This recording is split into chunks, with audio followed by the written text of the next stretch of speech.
So hi everyone. For everyone not familiar, my name is Mitch and I'm CTO of Switchboard.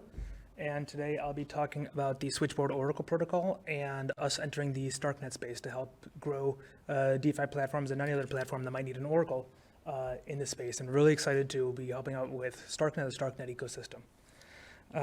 So anyways, to start off, has anyone built an app that's needed to integrate an Oracle of any kind before? Show of hands quickly. A few developers. 4 or 5, okay, great. Well, for those who aren't familiar, there's plenty of types of apps, especially DeFi apps, that do need different types of data.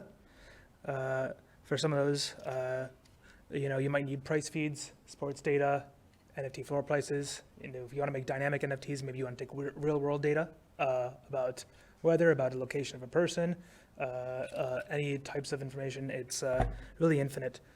So what Switchboard actually offers is a permissionless Oracle protocol that is developer first, customizable, and multi-chain. So what do we mean by this? Well, really when we talk about permissionless DeFi, we really need permissionless data too. So if you want to spin up, let's say a feed for, let's say a long tail data set, let's say, current meme coin is Bonk, the liquidity of a long tail data feed, you might need some liquidity sources that are off chain. So you can get that by actually designing and creating your own data feed through Switchboard, which we let anybody do and configure themselves in a no code fashion. And on top of that, we actually offer VRF on some of the chains we support too. If you actually need true support on a deterministic world like the blockchain, you need a system like a VRF where you can actually decentralize the sourcing of randomness and not actually have that revealed until all the party seeds are committed and no one can predict before that final result's entered. So yeah, just some use cases that I went over before. A lot of people use oracles for price information. Let's say you're making a perpetuals market, you need to know the funding and liquidation rates.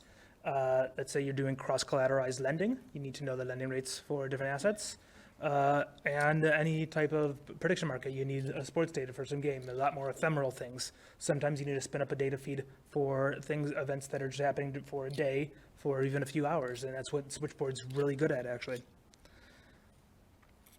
So to go into a little bit of the architecture of how Switchboard works, there's a few different data types inside of our actual program.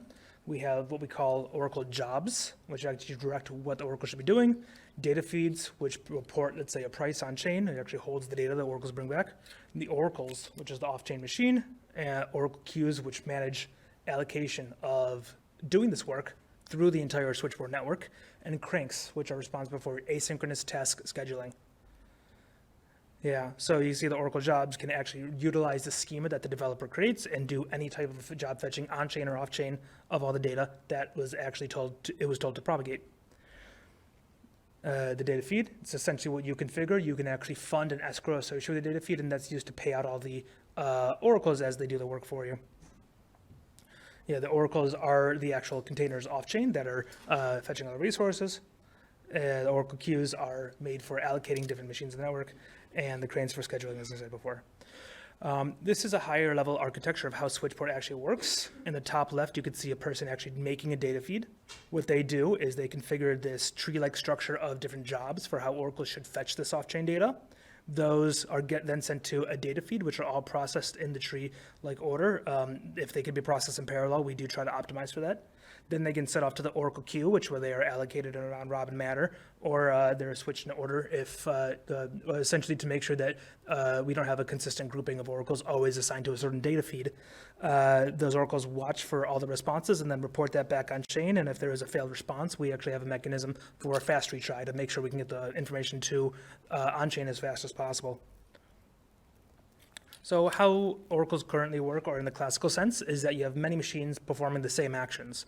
At least for Switchboard, we can have, let's say, different APIs, like a Binance API, a Kraken API, Bitfinex API, all fetching the price data for a certain asset, and maybe even weighted by liquidity if you want to make sure the price effect of any movement is accurately portrayed on chain for relative to what exchange you're looking at.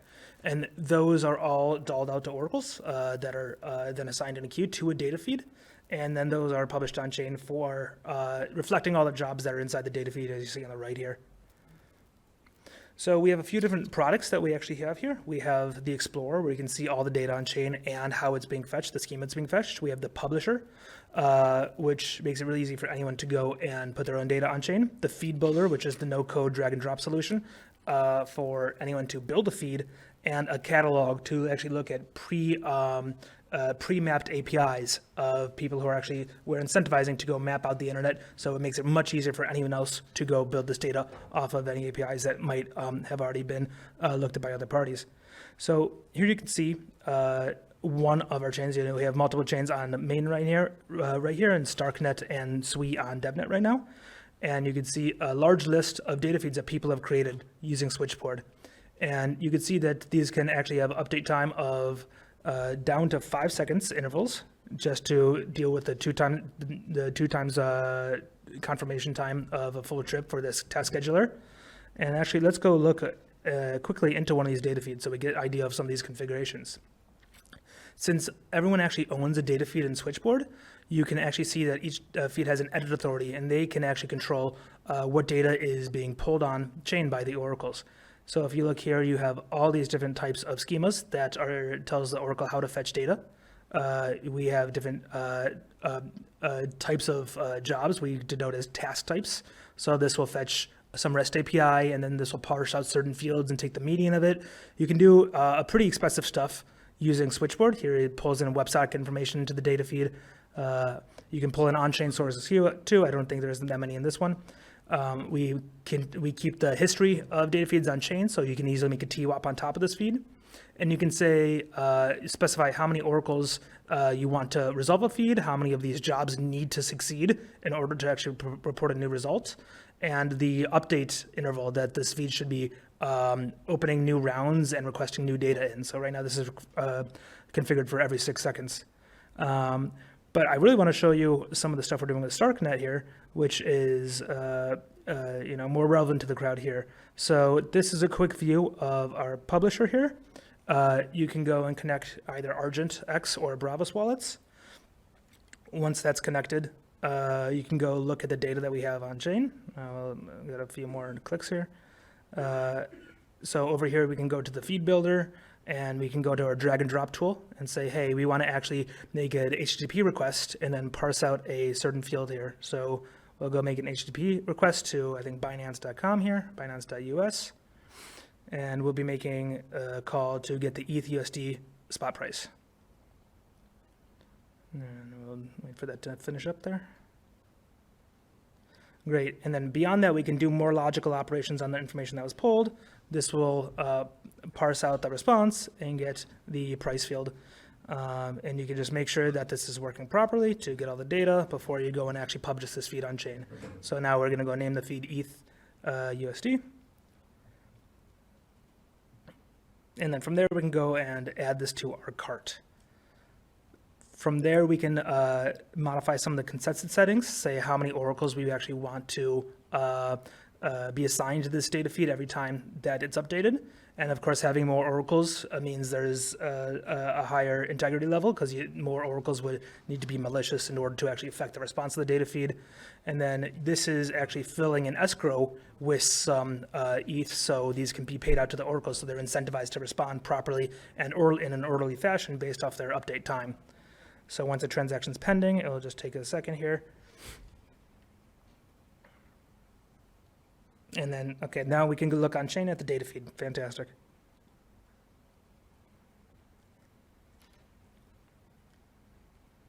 Yeah, so you see we have a few data feeds that are pending updates right now, and they're all updating now. So they'll update in the update interval that you specified when you were actually publishing the feed. So now it's very easy to make an ETH/USD price feed. You don't have to go through any biz dev teams to go and make a data feed. This is a really free-form oracle for you and your team to build. All right, great. Now, that is the general gist of how the V2 mechanism works. Now, where does the trust and where does the incentives actually lie for the oracles in V2? Oracles are incentivized for honest reporting based on getting some type of reward and some type of stashing mechanism that's configured in the what we called the queue before. So each queue has its own reward mechanism for the oracles when they're actually updating. but what price is a good price? Let's say you're supporting a multi-million-dollar market. How can you know that a single update would actually, from an Oracle, be properly incentivized to not manipulate this market for its entire worth? I'm sure that there was actually a recent event where there was a stake-weighted Oracle protocol where somebody submitted $200 to affect one single update and drain the pool for $120 million. And I think the stake-weighted or set reward mechanism for Oracles are not perfect. They don't perfectly align the mechanisms for what the Oracles are incentivized to do and any downstream applications. So in the essence, you're really relying on a heavy trust assumption, the way that Oracles are working today. Since Oracles are responsible for all these millions and millions of dollars, can we do better? So that's what we're like to announce right now. We are actually launching our Switchboard v3, which we believe solves this issue. We are actually moving to a full secure enclave type of model where we can offer completely verifiable compute services off-chain. And we're actually making a custom implementation of Intel's SGX quote attestation to be verifiable for any machine on-chain. And this opens up a lot of new opportunities and a lot of new use cases for Oracles. And this is one of the first Oracles to actually be taking this route and doing these types of things for verifying the entire machine's attestation on-chain. So now you can have ultimate reliability on what the Oracle is actually doing because you can see what image was actually verified for all machines that you're onboarding, and you can actually give much more reasonable rewards for every single Oracle update and know that they are honestly responding. So a few cool things that you can actually do with that are you can make consensus using Levenshtein consensus. So if you want to submit random buffers rather than just quantitative data, we can do that now using SGX secured oracles. You have two more reasons. I'll go think of them in a second after I go through some questions, but it opens up a whole new world of possibilities, and we're really excited about this new model where we are minimizing trust for oracles completely, and we hope to help you guys build in Starknet. So if you have any questions here, please scan the code and you get some more information from our team, and yeah, I'll open the floor.